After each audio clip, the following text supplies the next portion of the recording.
Hello' আহক আজি সহজতে বনাব পৰা ৰেচিপি এটা বনাওঁ। প্ৰথমতে আলু আৰু কণীকেইটা বইল কৰি ল'লোঁ। তাৰপাছত বইল কৰা কণীকেইটা ভাজি ল'লোঁ।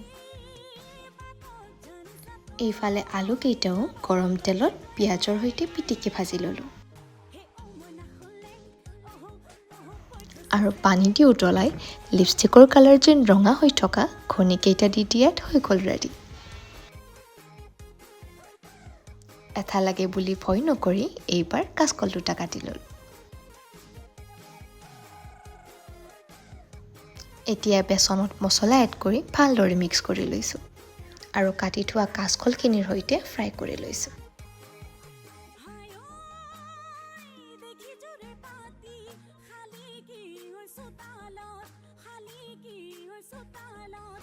আৰু এয়া খাবলৈ ৰেডি।